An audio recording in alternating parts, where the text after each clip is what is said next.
All right, welcome everybody. I'm so happy that you're here. Well done for getting on yet another webinar.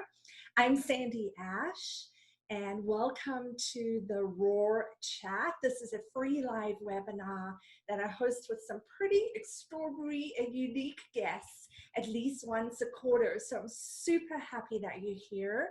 Please make sure you're on mute, so we can get a good, clean audio feed and a great recording for everyone. Have some pen and paper or way to take notes, and be sure to join in the chat because we'll be asking you to participate. The topic for the Roar Chat today is calm amidst chaos, how to manage your stress during this very interesting and unusual time that we're living in. So before we launch in and I introduce my wonderful, wonderful guest, I'd love to hear from you in the chat, or if you're willing to put yourself on camera, that would be even better because we would love to see your faces. What is your current level of stress? On a scale of 0 to 100, where are you on the stress-o-meter in your life right now? So feel free to type something in the chat, or if you have a piece of paper and you want to write in big Sharpie pen your level of stress and hold it up so that we can see it. We'd love to see where you are in the world of stress. I have a 90, a 70, a 60.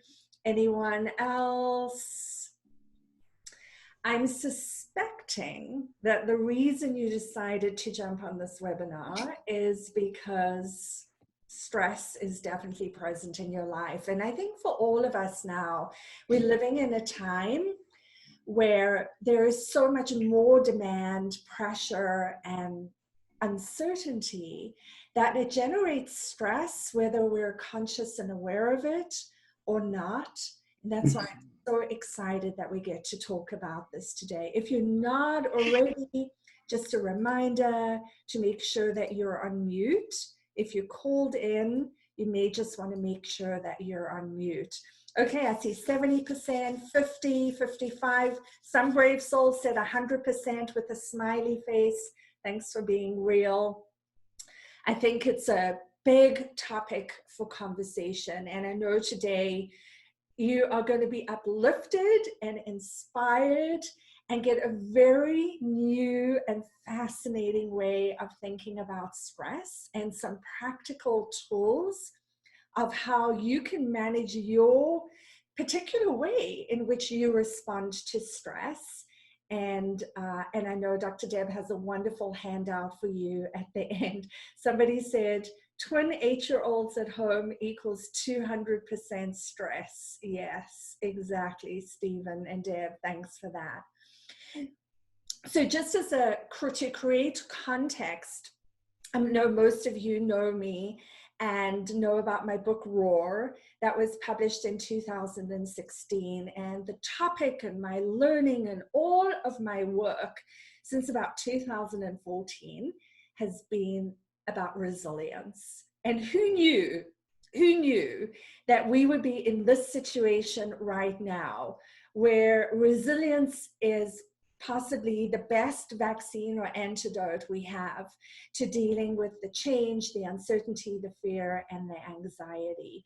And in my 25, 30 years of working with 40,000 leaders in 50 countries and 6 languages, the one question I'm most often asked is, how can I manage the relentless demands, pressure, and stress that are going on around me? I'm going to stop the screen share for a moment so you can see me. And I think that's a big question for all of us, for sure, is in normal times and in good times, we're faced with how do we juggle and manage it all and stay whole, W-H-O-L-E, healthy, balanced, positive, calm, and focused. But now it's almost like we're in a heightened state of demand, pressure, and stress. And so the need for resilience is even greater. And for those of you who've been with me in programs and workshops or written the book, you know that we talk about 5 different resilience skills. And the first one that we always start with is emotional resilience. How do you develop the ability to maintain calm focus and be able to respond, not react? And a key to that is not in just being able to manage your stress, but being able to get it out, release it from your mind and your body. And I can see Deb is nodding because this is her field of expertise. And I know that she's going to share with you some incredible insights and tools about not just managing and containing and blocking and tackling your stress. I think we're all pretty good at that, right? But more importantly, this is our opportunity in this time to expand our capacity and build our ability to not just manage stress, but to be able to dissipate it and live with a sense of peace and grace and ease. And I will say this, you know, I'm always reminded, and I'm sure many of you would agree with me, that in the darkest times, in the most challenging times, is where we have the greatest opportunity for growth. I mean, if you just think about it, when things are going well and things are easy, you don't have enough urgency and leverage to really grow exponentially. It's, you know, we sort of do 1 + 1 = 2. We take a little step up, a little step up, a little step up. But now, in this time of the coronavirus, we are being urged, invited, and encouraged to grow massively, big leaps. And that's the focus of our conversation today, the focus of my work around resilience, and I know it's the focus of Dr. Deb's work around resilience too. So let me go back and share my screen and introduce to you our guest today, Dr. Deb Kern. She's a PhD, obviously, in health science, a background in nursing, a coach, a visionary, and she's just a charismatic, inspiring, and incredibly generous person with just a wealth of knowledge about how to maintain healthy mind and body and navigate this world with grace and with joy. So Deb, welcome. Do you want to take a couple of minutes and tell us a little bit about yourself and why you decided to do this webinar with us? Well, thank you. Thank you. I'm delighted to be here. The answer to why I decided to do this webinar is that I'm a teacher at heart and I'm quarantined at home alone, and I just want to be of service. So I'm really grateful that you let me offer what bits that I might have that could support anyone who's listening. And that's my prayer, that I might be supportive to you, anyone here. And, you know, as you were talking just then, and thank you everyone for answering what percentage stress you feel right now. It reminded me of a short story, Sandy, that I hadn't even thought of. I took a sabbatical when I finished my PhD, and I lived in the rainforest of Costa Rica, where I studied herbal medicine with a group of women there. And from there, I went and lived on a yoga ashram for a month and studied Hatha Yoga to become a Hatha Yoga teacher. So basically for 3 months, I was living a very organic lifestyle, meaning I was waking up with my energy refreshed. I was eating super healthy food. I was doing very healthy things for myself.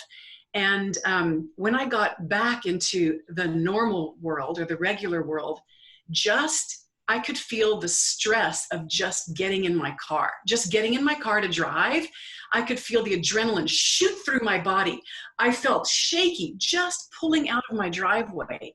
And it dawned on me that what we consider normal levels of stress is actually quite stressful to our system. So here we are in a global pandemic, which is an abnormal amount of stress, but we've become, it's like the catch-22. We get strong against stress, but sometimes we're actually numb to it as well. And so I just want to say, all of us are used to a certain level of stress, which is taxing on our bodies and minds. And now we've added another layer. So I'm really grateful to you for bringing us all together so we can just shed some light on that, and I can give some ideas for people. Okay, amazing. So Deb, yesterday you and I were out walking on these incredible trails. Deb showed me a part of Austin I didn't know existed. And you shared with me how much eye strain we're generating staring at our screens and being on webinars. So do you want to talk a little bit about how we can just soften our gaze and release some of the stress on our eyes today? So this is the other piece. We've all shifted from phone calls and seeing people in person to only staring at screens. And it's so unnatural. For instance, if we were all together, if I were giving this presentation or Sandy was, you would look at me every now and then, but you'd also look at your neighbor and you'd stare off into space and you'd write something down. So I would encourage you when you're doing Zooms, including this one and all of them from now on, to sit back a little bit from your device, whatever it is. And you don't need to be in it so much. Now, I might do it because I'm speaking to you and that's my job. But if I were a participant, I would recommend just go ahead and sit back, soften your eyes, let your eyes take in the environment. Take your eyes off the screen every now and then, because you know in the regular world, you don't stare at someone the whole time they're talking. It'd be weird, right?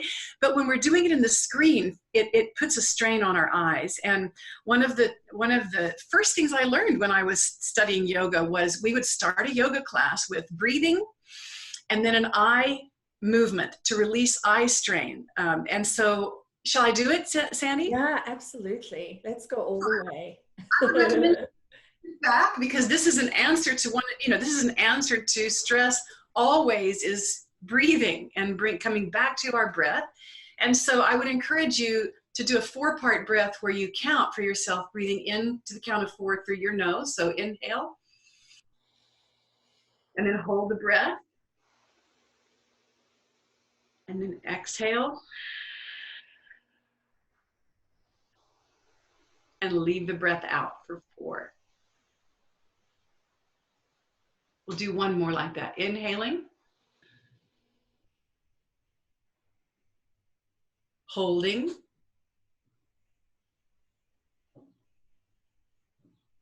and then exhaling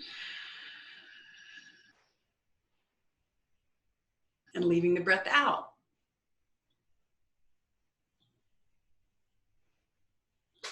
And then breathe easy. So take your eyes and look. I'll look at you in case you need to see me doing it, but I want you to not look at the screen. So look to the side somewhere and center your eyes level with the horizon. Keep your head still. And then take your eyes, look up and look down. Sweep a vertical line and begin matching a slow breath where you inhale as you look up and exhale as you look down. And you want to look as high up as you can and as low down as you can without strain. So you're not making it hurt in any way, but you're taking your time to go all the way up and all the way down. And what this is doing is it's exercising the ocular muscles, but it's taking tension away from them, the tension of staring at one thing for long periods of time. Now center your eyes and just close them for a moment. Make sure you're still breathing deeply. The breath will be long and slow and deep the whole time. Then open your eyes and let them slide across to the right on a horizontal line, and then slide all the way across to the other side. And how you match your breath here is you inhale as the eyes go to one side, You exhale to bring them right back to the center. Then you inhale all the way to the other side without moving your head. And you exhale, come back to the center. And if you're having a hard time, sometimes when we're strained in the eyes, they can't go along the horizon. They dip, they drop a little bit. You could take a finger and follow your finger. This is oftentimes a way to help, especially when our eyes are super tired. It helps to have your finger slowly trace this horizon and match your breath to it. And now close the eyes. And then open your eyes again. And again, you could do this with your finger. Take your finger up to what would be 12 o'clock on a clock, and then take it around clockwise. And your eyes will watch your hand go around clockwise. You can watch the finger if you wish, or you can just do it with your eyes. And slow, deep breathing. And you may notice that your eyes are a little jumpy. They're making maybe sometimes cutting a corner off of the circle. And if so, slow down on the parts that get hung up a little bit. These are just areas where your eyes, you've gotten a little weaker. There could be some tension there that you're getting out. Now bring your eyes right to the center, close the eyes. You can probably know what's coming next. You open the eyes, and now we're going to take them around counterclockwise. And again, the same thing, slow, deep breathing and smoothing out the circle.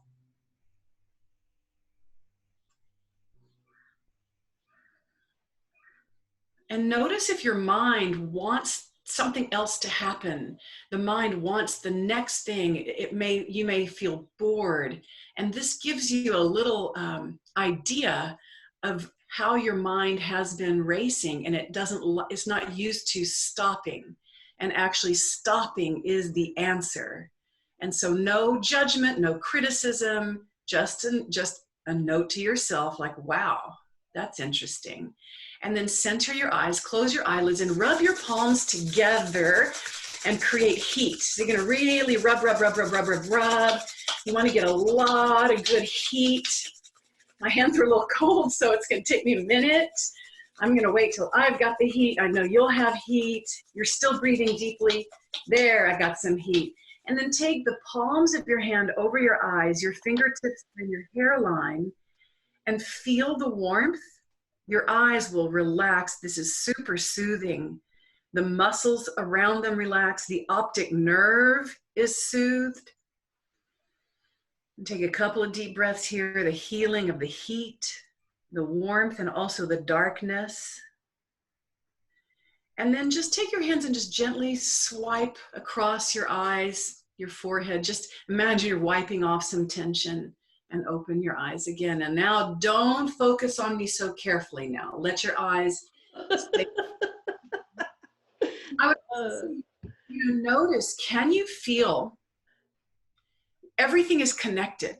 So when the musculature around the eyes soften, we actually soften all the way down to our feet. And you may even notice the soles of your feet softened, opened a little, which makes you more grounded. So eyes are actually connected to feet in the yogic tradition in Ayurveda. So very interesting. So I would love to know, I mean, even in the chat box, if you could just drop me a chat, like, what did you notice? Did you notice anything? Jaws relaxed, maybe little headaches gone. Maybe, did you notice that your mind, oh good, some calmness. That's great. I'm so glad. Awesome. That was amazing. I feel so much better. Thank you so much. All right. Well, I have 5 questions for you today, Deb, although what you gave us already was priceless. Honestly, if we just did that a couple of times a day and shared that with everybody who works with us and for us, I think it could have huge impact for sure. So the first question I have for you is, how is this pandemic, COVID-19, affecting us, mind and body? I mean, I know there's a lot of news and there's science and there's speculation, But in terms of how, not in terms of how it's affecting us if we actually catch the virus, but for those of us who are just living in the world of pandemic, how do you see that affecting our mental, our mind and body health, irrespective of actually having the virus? So I'm going to take off share and make sure that you're on camera here. Okay, great. Well, our mind and body are one, is how I'll start, but I'm going to make a little split for us to think about a couple things. Let's talk about the brain. The mind is not the brain, but the brain is part of the mind. And so when we get news that's shocking or instantly stressful, all humans, if you look at PET scans of the brain, what happens is the neocortex, which is up here, the frontal lobes, they don't light up in the PET scans. When the shock hits, this part stops lighting up with activity, and what lights up is a little almond-shaped part called the amygdala and the limbic brain, the brain stem. And the amygdala's job is emotions and memories. And so I just want to put this in perspective for all of us. Here we have a global pandemic that's requiring us to think outside of the box. It's requiring us to come up with solutions that have never existed before, because this has never existed before. But if we're not aware of it, we have now shut down our higher reasoning, which is where new solutions come from. And we've shunted all activity into the midbrain and limbic stem, which is where we have memories and emotions. So we're trying to create new solutions based on what's happened before, memories and emotions. And you can see where that's not a good setup. We can't, it's actually not possible. You cannot come up with new solutions from just looking at memories and feeling emotions. And so we really must be disciplined to do practices that bring the neocortex back online. So that's one angle. I want to take it from the brain angle, and to say that our bodies, as soon as we hear the stress, or we're in the stressful situations, whether it's financial stress or the twin 8-year-olds where there's a lot of noise and how do you keep them busy stress, or all of the stresses, it doesn't matter. Your body is there when it happens, not just your brain. So the body also has its way of responding. We all respond differently, but everyone has stress patterns that get held in their bodies. And if we don't release and move those stress patterns, even when the stress is not happening, the body will send the signal that it's still happening. So we get stuck. Now, I just want to say one more thing about the amygdala. The amygdala, because of the memories it holds, it has us operating with a younger version of ourselves. So you may look like, a 30, 40, 50, 60, or whatever year old woman or man. You may look like you've got all this wisdom, but you're actually operating with the acumen of a 7-year-old in your amygdala. And so, and you can feel it happening. You go, why am I reacting like that? And it's because you regress into that part of your brain. So that's what's happening. I mean, sorry to say.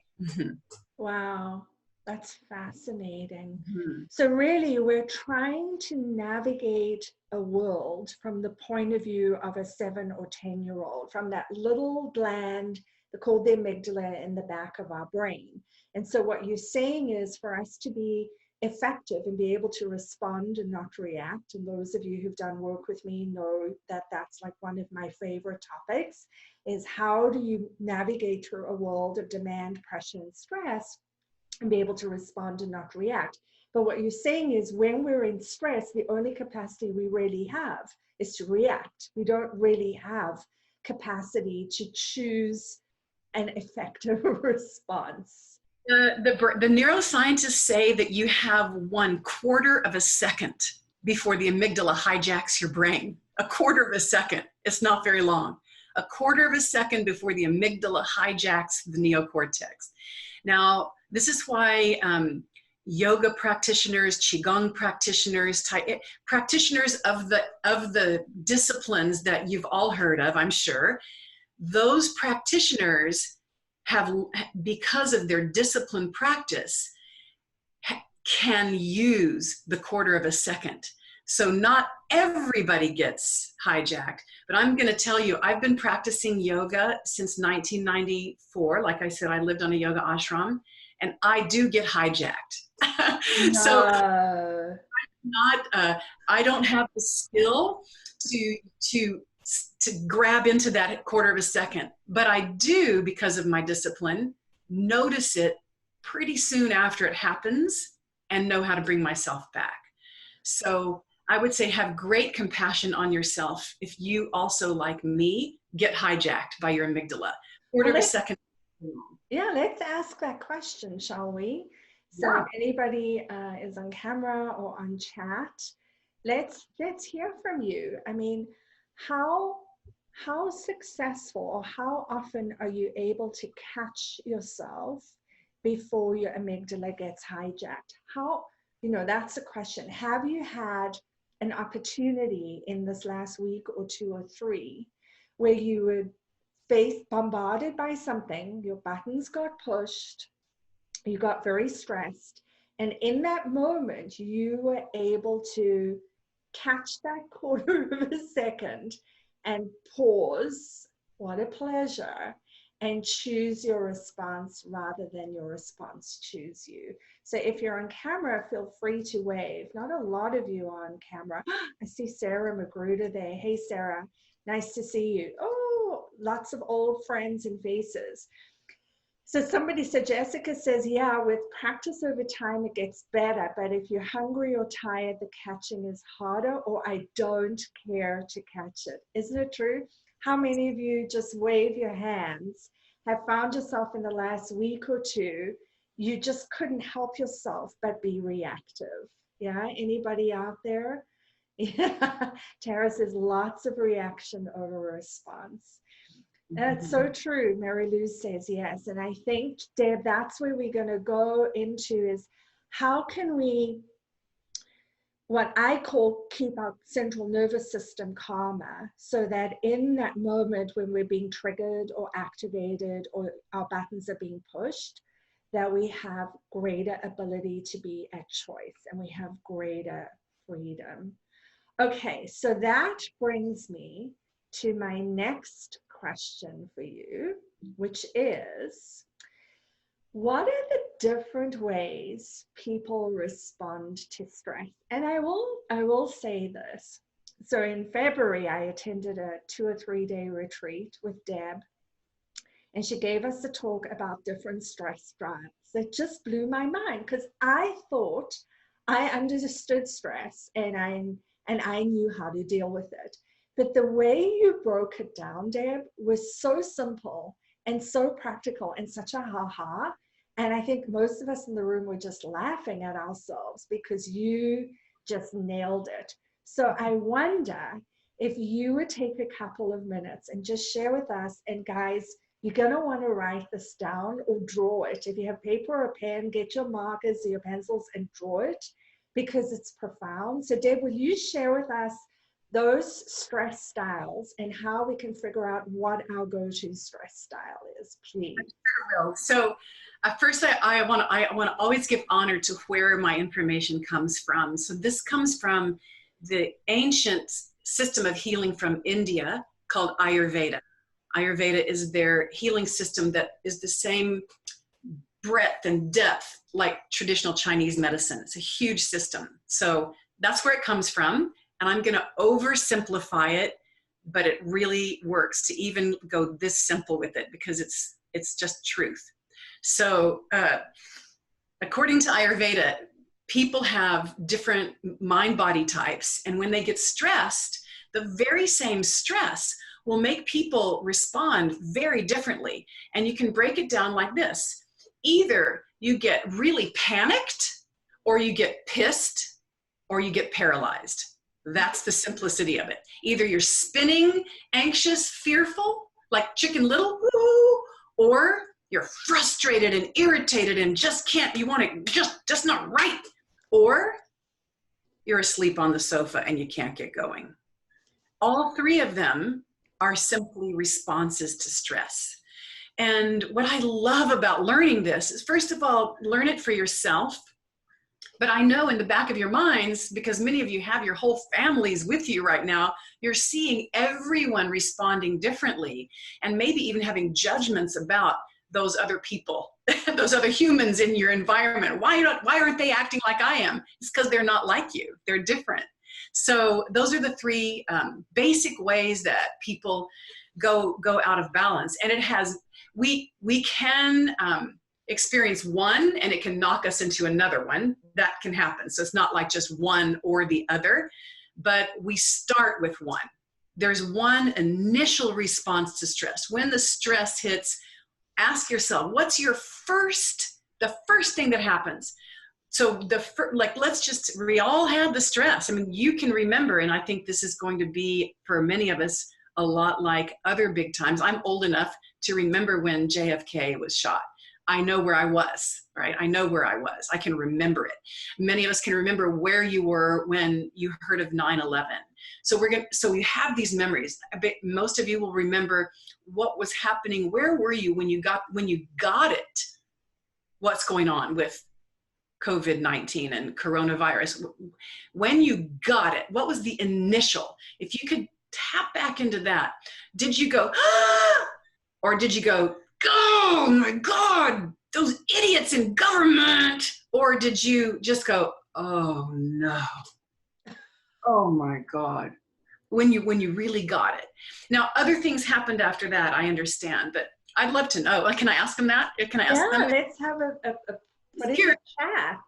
You say, were you, pissed, panicked, or paralyzed? Or if you don't like the word pissed, you can say angry, but just give me the idea. Were you anxious? Were you angry, or depressed? Just curious what you would say. And you can say anxious first, then depressed. Panic, yes. So we've got the panicked. A lot of times we will start with panic and then become angry, or panic and then become depressed. But it's good to panic. We got 2 panics in a row. Vacillating between all 3, totally, but anger first, got it? Panic, anxious for the information, panic and anxious. Usually pissed, then paralyzed. Good, you guys are getting it. It starts with one and then pushes the other. You get depressed, then angry. That's so interesting. I get it though. Right, if you take 5 minutes, you can get out of it. For sure, we can always get out of it. Depressed for a bit, then worried. And then your temper got short, yeah. And of course, I know you, so I know your type. I know your body type. It's so good. Some of you I actually know, which is super fun. So, so that's how it is. And what I know we can say more about this, but the first thing, this is super important. Whatever your response is, it's not pretty, and you know it. Like as soon as you are in your stress response, you know that it's not your best self. And what can happen quickly on the heels of it is that we start criticizing and judging ourselves, which makes it worse. So I want to show you this really simple, you put your thumbs like this, and you put your hands on your chest, and you just pat left and right. So this comes from EMDR. I don't know if you've ever heard of EMDR, but EMDR is quite effective with post-traumatic stress disorder. And that's what's happening. This is a trauma. And so when you catch yourself, the first thing I would say to do, and J.A. Ortiz, I don't know what your full name is, but you got it. You said you breathe and you get out of it. So deepen your breath like I did earlier. That breath is for everybody. Everybody benefits from 4 in, hold 4, exhale 4, and then pat yourself left and right. There's some magic. I won't go into all the science behind this patting left and right, but I wonder if you can feel how it's just calming you down right away. This is a one size fits all. I can give you different things to do for the different types, but this one size fits all. Amazing. So there you go. Yeah, that's amazing. I love that, because in the ROAR program, we talk a lot about being triggered and our ego hijacking us and leading us to react in a way that's less than our finest. And we all know at home and at work that when we're reactive, it has consequences, right? And you can think back, each one of us, over the last week or 2 or 3, where we were reactive. We did the panic, the pissed off, or the paralyzed, and we reacted in a way that we regretted afterwards, and we felt ashamed or embarrassed, or we criticized or judged ourselves, and what kind of cost or impact that had. So it's always useful for us to create the leverage so that the next time we are more diligent and exercise our ability to not be reactive as much as we can. And I know that comes from having a calm central nervous system. So Deb, let's go to the next question, which is, what are the best ways for each stress style to actually deal with that stress? So if you're one of the P's, the panic, the pissed off, or the paralyzed, what do you do in each of those situations? I'm going to give you the short and sweet, get in there quick ones. And then I want you to know that if you studied further, you would find whole diets and herbs and yoga postures. It goes deep. So I'm going to give you the short ones that work really well. So when you're feeling the anxious, spinning, fearful, you can't sleep because your mind is spinning, the things that have the biggest impact for you are anything that brings all of that down to slower and lower. So think slower and lower, meaning slower in the mind, but also slower in the body movements, and lower in terms of center of gravity. Go in your body, down lower. Or lower onto the bed. Just think slower and lower is what you need. And so whatever slows the mind down, so that breath we just did is great. A big, deep, slow breath. And calming the mind. So a meditative practice is actually, it's not just you must do it. It's not optional. For any of you who spin in your mind, meditative practices must happen for the mind to calm down. And then some really simple things that you may not have thought of. The spinning mind does better with a diet that is warm and moist. So if you eat cold salads and cold foods, believe it or not, it impacts the mind as well. So think about steaming or soups or things like that. Warm and moist is actually going to help you feel more grounded. Think about root vegetables. They're from the earth, ground. Anything low and slow, I'm telling you. You can use your imagination like that. It really helps you. And then the last thing I'll just say, there are many, but I'll cut it short for us. The other thing I would say is to create structure, because the spinning mind will feel so much ease when you get up at the same time, go to bed at the same time, eat your meals in the same place at the same time, put your keys in the same place. And especially during this pandemic, you may have had structure before, and then it got blown to pieces. And those of you with kids at home, it's even more. So the best you can, without being so rigid that it's painful, the more structure this person has, the more calm the mind will be. Mm-hmm. So there's that one. And then the person who you feel so frustrated and irritated, I'm going to give you, this is the breath that helps you the most. So if you can curl your tongue like this, now that's a genetic thing. Some people can't do it. So if you can't do that, if you can't do your tongue like that, you make your lips like this. Just purse them. And you do the same breath. Do the 4-4-4, but breathe in and out through that tongue or mouth like that. And you'll notice, if you just do it once, you'll notice how cooling, it's very cooling. So the person who's frustrated and angry needs to literally, metaphorically and literally cool off. Mm. And the breath is still helpful, but the cooling effect literally cools. Try it. And then here's the piece that will help you a lot. When you're a frustrated, irritated person, chances are good you have a really sharp intellect and you have really good decision-making skills and really good sense of judgment and critical thinking. And so what's happening is you're seeing things that aren't going right. And your brain, more than anyone else's, keeps picking up on the things that aren't right. Well, during a global pandemic, there are a lot of things that aren't right. I think you'd all agree with me. But for these people, it's like all they can see. And so what I would suggest for you is to discipline your mind. It's a little different than what I said to the other people. I said, you guys need to calm your mind. I'm going to say, use your mind. Use your mind to find what's right. So I'm not saying that you're ignoring the news. You're not ignoring anything, but you're training your mind, especially when you're feeling frustrated, irritated, angry, to just take a few minutes and look around you. You don't even have to write it down. Just like right now, I'm going to do, I'll show you. I'm going to stop staring at you and I'm just going to broaden my gaze and I'm going, well, what's going right now? Well, oh my gosh, the sun is shining on those leaves. They're gorgeous. Spring is beautiful.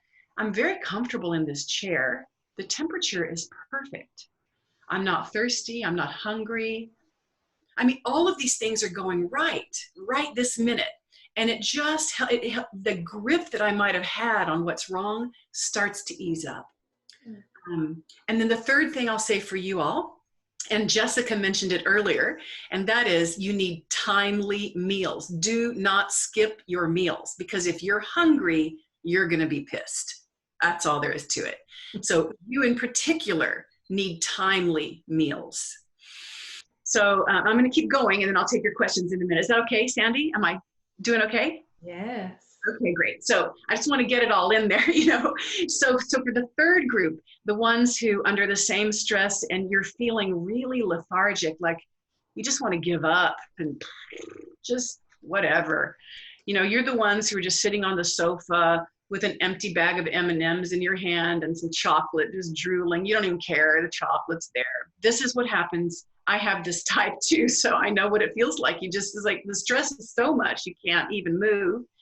So for this group of people, the most important thing is movement. And it requires the same kind of discipline as it did for the people who are anxious to calm their mind, as it did for the people who are angry to find something right, just as hard for us to get moving. But you just have to use your discipline. And really, truly, any rhythmic movement, even if you are, I can't stand up and be in the camera, but even if you just inhale, inhale, inhale, exhale, and big movement like that, walking is great. You don't have to go to an exercise class, but you need rhythmic movement. Best if you can get the arms and the legs rhythmically moving. So when we're quarantined at home, I would say for those of you who feel paralyzed, you've got to put movement throughout the day. Don't just do like one class in the morning and you think you're done. I would even go as far as suggesting that if you're working at a computer, that you set a clock for every 50 minutes, 50, that the last 10 minutes of the hour, you do some moving. Jumping jacks, you know, you've all been to exercise classes. You could turn on a million videos out there, or you could just walk around your house, just move. And the breath that will help you the most is a breath that focuses on the exhale. And it's sort of like blowing your nose. In yoga, it's called Kapalabhati, or breath of fire. And it's, scoot back, you use your diaphragm to press in, and it pushes the air out of your nose like you're blowing your nose. So it looks like this. It's a forced exhale, relaxed inhale. Forced exhale, relaxed inhale. And what you'll find is that that energizes you. So you might even need to do it before you get off the sofa, because you don't have the discipline or energy to get up yet. So sitting on the sofa and then get up, really moving. And the third one, I give everyone 3. The third one I would say is seek variety. What will start to lift that feeling of heaviness is variety. And so that would be like, say you're working on a project. If you sit there for more than an hour, stop that project and go do another thing and come back. So make a deal with yourself. I'll work on this for 50 minutes, get up and move 10 minutes, work on the other thing for 50 minutes, get up and move 10 minutes, come back to this one, back and forth, back and forth. This will help keep the energy lifted. It's the opposite advice for the person who gets anxious. They'd love to like do a little of this, and never get anything done because now they're all over the place. We don't say that to them, but we say this to the person who feels heavy and lethargic and apathetic. Different medicine for different people. In fact, the medicine for one person is poison for another. So, last thing I need to say, clean out clutter. The person who feels heavy on the sofa, cleaning out clutter or enticing people to help you. You know, if you're having a hard time, ask your family members to set up games, but clutter will make that person feel heavier. So. Wow, that's a lot of amazing information, right, guys? Wow. So Deb, because you just shared so many great ideas, that was a lot of amazing information. That was probably a whole day seminar distilled down into 10 minutes. I'm wondering if you might lead us in some kind of chair-related stress release technique. So we can do something physical, and rather than talk about releasing the stress, maybe you can share with us in just a couple of minutes, because I do want to leave time at the end for Q&A. So maybe if we can just take 2 or 3 minutes in our chairs where we are and lead us through a technique that we can use anywhere, anytime to release stress. Absolutely. Now, we'll look at the main areas. We hold stress in our hips from sitting at the computer too much. We hold stress in our stomach, our belly, and our heart from clenching in from the stress. And then in our jaws. Let's do them all, like pretty quickly. So I'm going to scoot back and turn my camera down. I think you'll be able to see. So if you'll just take your left ankle and cross it over your right knee as you're sitting up. And if this knee's up high, don't worry about it. Just let it be where it is. Lift up your sternum.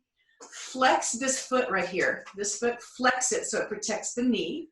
Give a gentle pressure down, lift up, and hopefully you can feel this hip already stretching. And take a big breath in. And as you exhale, just hinge forward a little bit, just a little bit. Okay? And then what I like to do, I like to multitask when I stretch. So I'm going to use a releasing of the jaw, and this helps everybody. Take a breath in your nose. And as you exhale, it's like a roar right here. Stick your tongue out and go, ah. Oh, breathe in your nose. And one more time. And come on back up. And then uncross this leg and sit up tall. And now just take a moment. Close your eyes if you would. So you feel in, and can you feel the difference between your left hip and your right hip? Even with just that short stretch. And then let's do the other one. I'll let you just take notes. So you're going to cross this other ankle over the knee. I can't do it because I hurt that leg, so I'm not going to do that leg. But you know what I'm doing. I'm going to do this one twice. You're going to cross the ankle over. You're going to lift up your sternum. You're going to exhale and hinge forward. Just till you feel tension right there, and you're going to breathe. Now breathe into your nose. We'll do the lion breath again. Exhale out of your tongue, sticking out. One more like that.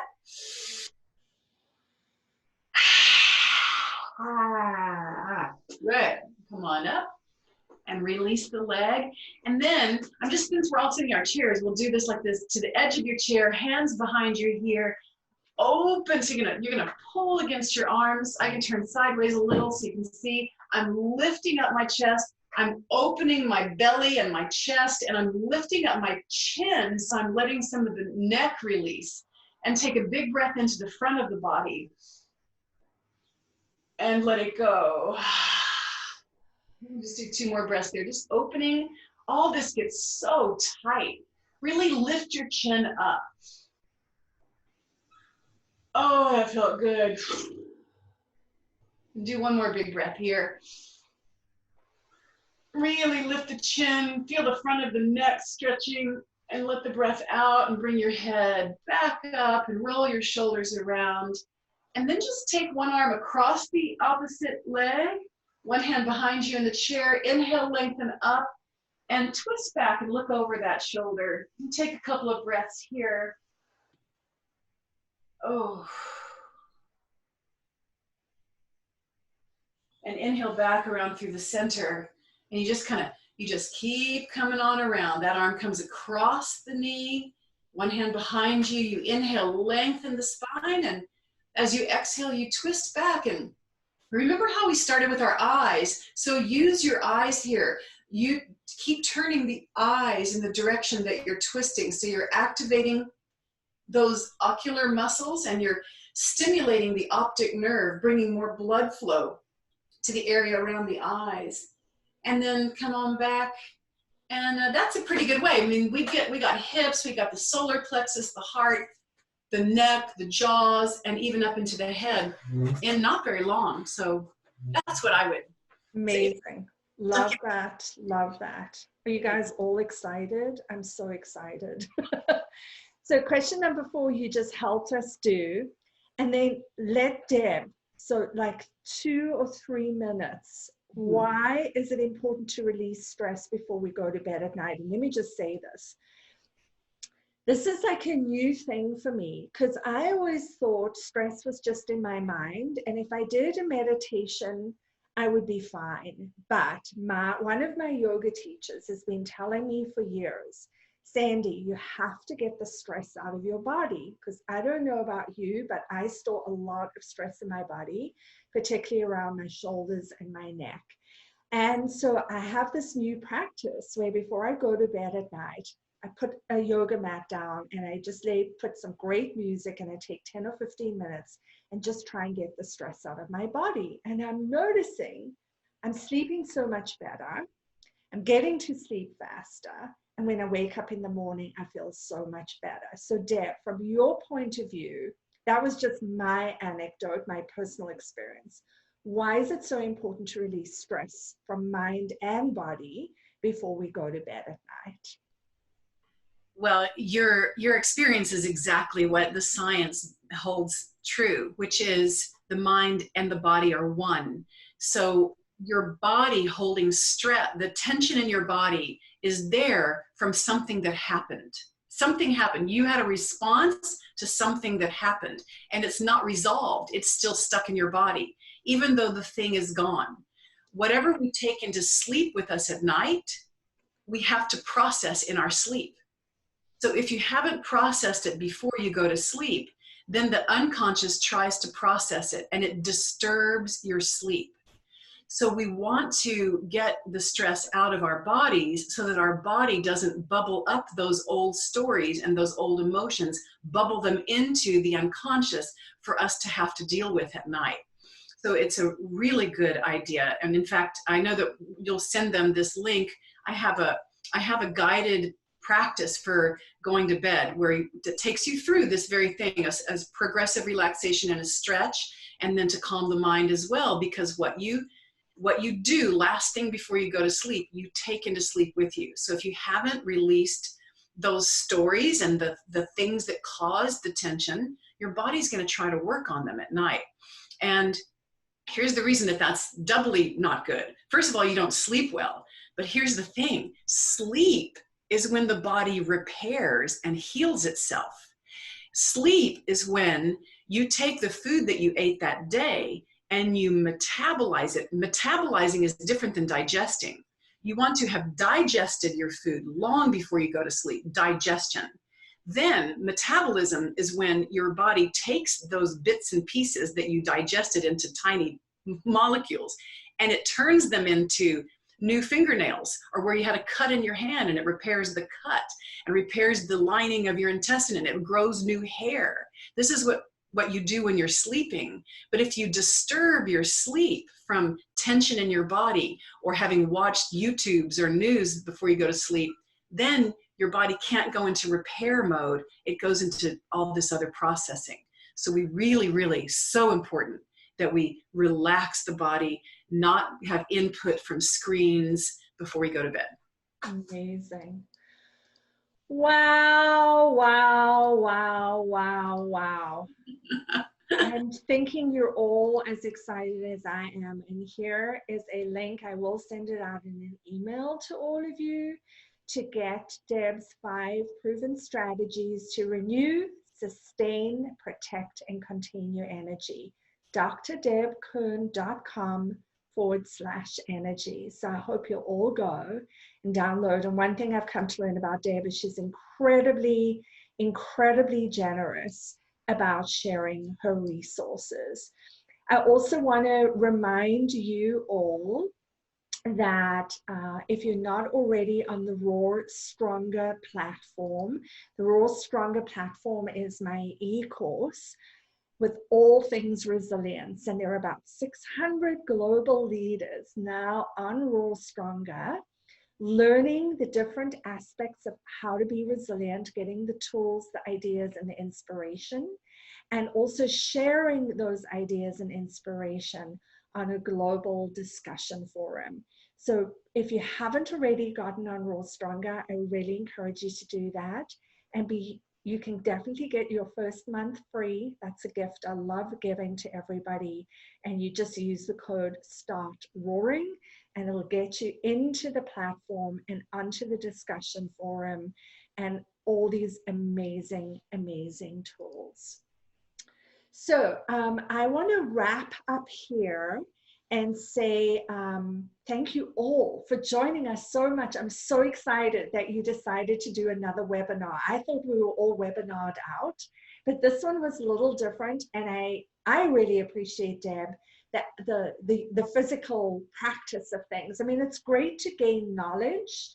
You know, we're knowledge machines, and there's so much knowledge out there, but it's a completely different experience where you could get that in your body and do something that is practical. So Deb, would you like to take a minute or two and just wrap up your final thoughts? And then as everybody leaves, we'd love for you to post in the chat your biggest takeaway, your one gem that you're leaving with today that you're so excited about. Deb? You know, the thing that I would leave us all with is that as far off balance as we can get, as crazy as we may feel, we're really just a few deep breaths from coming back right home. And when we come back home to ourselves, our true nature, really and truly, our true nature is peaceful, joyful, and loving. Everyone's true nature is peaceful, joyful, and loving. And what we see ourselves as sometimes under stress is simply a symptom that we're out of balance.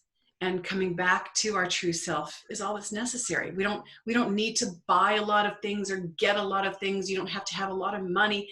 We just have to come back to our true self. So that's what I want to say. Amazing. Thank you, Deb, so much. So grateful for your generosity in sharing all these amazing ideas.